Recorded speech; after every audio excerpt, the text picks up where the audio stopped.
Alright guys, welcome back to VALORANT News. Big Scrimbux leaks yesterday with NRG Scrim sets officially getting underway with their brand new roster. How are they getting on? Some good, some bad, certainly in what we're going to see over the coming minutes, but also big leaks with regard to the map changes that we are seeing from Lotus and especially Icebox, of course, after some of the more extravagant changes we saw talked about in some places yesterday. We will now see what they're actually doing, which isn't really all that much. Very much interested in your thoughts in the comment section below. Hit the like button if you enjoy. Subscribe if you're new as always. I would greatly appreciate it. Firstly, some big news here coming out of Dust. So we know that every single year there's always talks, especially in esports at the moment, around the talent, right? Which casters are they going to get? Who are they going to retain? So I thought Dust and I Hold Shift, who were a duo last season, did a great job. But apparently not a good enough job. So Dust says, I enjoyed working in VALORANT for VCT and Challenges for the last few years, but it appears my time is coming to an end after recent conversations. So he goes into more detail here on the Reddit and says that it's pretty shocking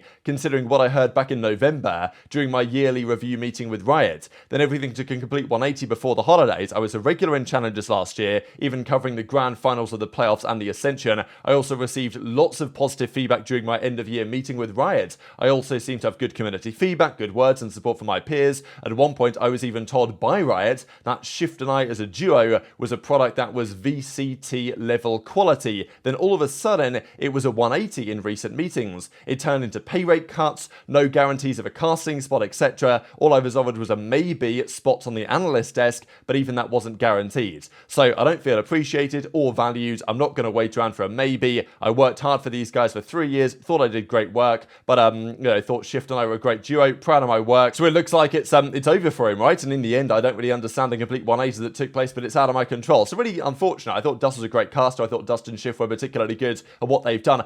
I don't know how much of this is down to pay rate cuts, esports winter, struggling budgets, or how much of it is down to just the way that Riot often operate with regard to their casting setup and their talent involved. Because if you guys aren't aware, recently Shift was officially brought on full-time as a, well, not exactly full-time, you can still do other stuff because you're not working every single day, but for the Call of Duty League, right? So Shift is going to be he is a caster for the COD League now. Finally, he's deserved that gig for a very long time, and I don't know whether, Riot's opinion is, oh, well, now Shift's doing this instead, he's working on this other game, so we're definitely not going to employ him, and therefore, has that affected Dust as well? I don't know. But, sometimes the politics of casters and talent is an absolute nightmare. So, wishing the best for all parties, but I still thought it was a pretty unfortunate change. Now, we've got to talk about Icebox in a second. We will, however, firstly talk about Lotus, because these are actually substantial changes. You can argue that Lotus is basically a brand new map now in terms of the way they've redesigned this. Well, at least in terms of basically every area is different in some regards. So here we go with a few kind of miscellaneous changes around the map, and you will find that many spots such as this,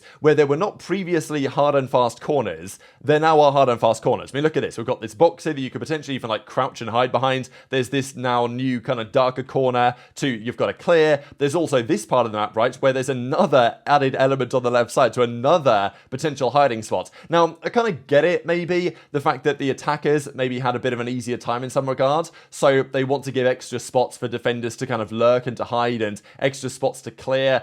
Now, people will say, oh, people are going to sit there with a judge and farm kills, which maybe is true. But, you can argue that these spots, you can clear them with a Sky Dog or something like that. And teams can potentially find a way around it. But there are significant changes. Like, this is the A hut. And, the rotation is now completely changed. It now looks like this. So this is the new version. This is the older version. This as well is the B site, which is now, well, again, I mean, guess what they're going to do? If you had to guess, if you haven't seen this yet, this is the change. They've added another section here. They've kind of shortened the entrance hallway and put another corner to clear. So, it's maybe going to make it a bit harder for the attackers. Some of the big changes, though, I would say, are over at C site. This is the really big deal, I would say. This platform here on C, these also were the changes, I'm pretty sure, that were leaked way back in September. We saw some leaks around it, and it seems like they've pretty much come true as well. So this is the old planting spot, but realistically, everyone always just planted up here on the platform, right? That's just how it would go. Nowadays, though, the planting spot looks like this, and they've changed things around quite quite a lot. So you no longer have to plant on the platform, you can plant all the way down here. So, you know, maybe some areas are advantaging the CTs on certain sites, and some areas are now advancing or helping the Ts in some respects, because, yeah, definitely that could make the plants somewhat easier. This is the older version here of the C site. This is what it looks like now, which again is substantially different. I'm going to have to keep going back and forth here just to clarify how many changes there are. Again, this wall on the right-hand side has been pushed back. There's now a box in the corner. There's now another spot to clear. So that advantages the CTs. It's harder to get in. You've got to clear this corner, got to clear the angles there. But once you do get to the site, you can now plant the spike slightly easier because of the way this is all set up. So differences of opinion on this. Durka says amazing changes. Thank you, Riot. I don't really know if it's tough to say, read between the lines on what Durka actually believes. This could very much be sarcastic, which, you know, I wouldn't be surprised if it is. We've also got to talk about Icebox. So I know I got Cloud on pretty hard yesterday, and for good reason to be fair, for entertaining the possibility of the changes that Platchat suggested with Icebox. But to be honest, looking at some of those suggestions, while some were pretty outrageous, some might have made sense in terms of changing up the site. What Riot are actually doing, it seems, is basically nothing. I actually think I prefer the Platchat level changes than what they're actually doing here. So let's have a look through these things. These are the leaked changes. There might be more than this because they're not like, these aren't official images from Riot. These are like the leaked images of the changes. So there might be more than this, but I kind of doubt it on the history of these leaks before. So they've added a new box on top of here to change some lines of sights and, you know, maybe add something else to get on top of. The rundown to the B site as well. This crate has been lifted up, which almost seems like a joke, right? Because it doesn't really change anything. I mean, it looks like at the bottom here, things that maybe in this passage, it's a little bit different to what it was previously, but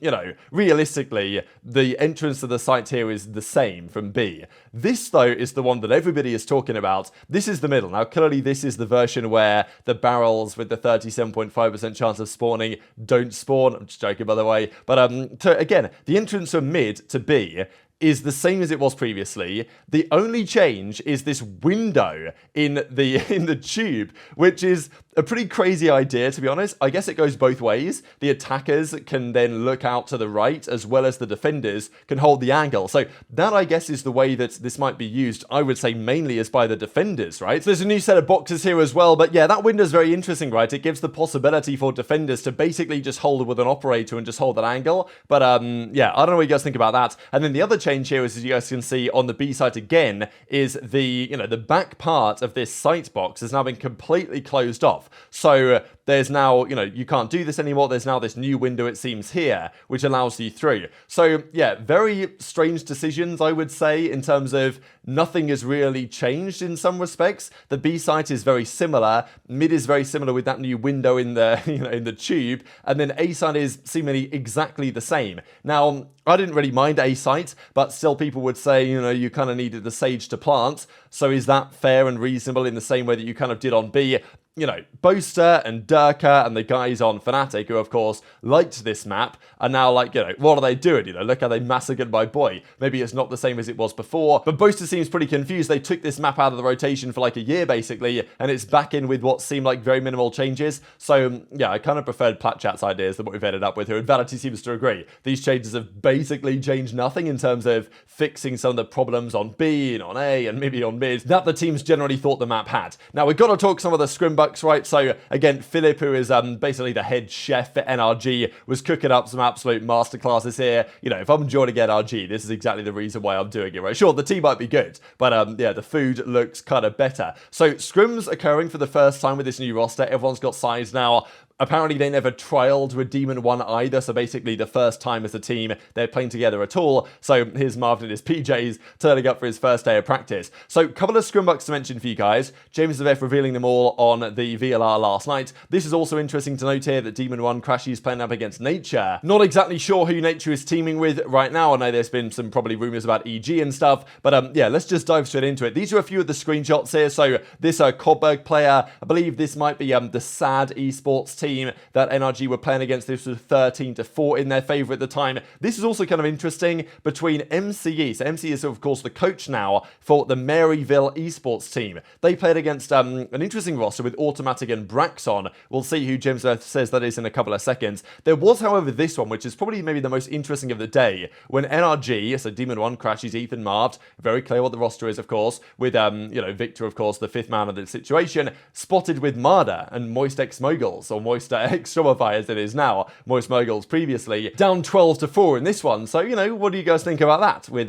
you know, Moist Shopify looking pretty good. We know they're going to be a good team with their upper side of challenges. It's obviously early days for NRG, but still, you know, down 4-12 in this one was definitely turning some heads. And there was also this spotted with, well, Potter and EG spotted playing with Jorgamo, of course, again, with the EG roster up against M80, but apparently there was no com in this scrim again. So the overall numbers looked pretty much like this. NRG 5-1 Nature's team. NRG were 18-5 against that sad team we saw a second ago. There was the Maryville University team versus that roster with Automatic and Brax, on which I thought was kind of cool. They were also playing, actually, this Automatic and Brax team against M80, and this was the screenshot there, where they were up 15-2 in this situation. I'm not exactly sure what the team they're playing against here, because Qualanu was playing here with Hoyen, so yeah, I don't exactly know what rosters these were. It's always difficult to tell from, it's like single screenshots, but still, kind of cool to see Auti and Brax playing again together. I thought that was kind of interesting. But anyway, EG were playing without com. Stella and Koi were 3-3 against like an unknown team.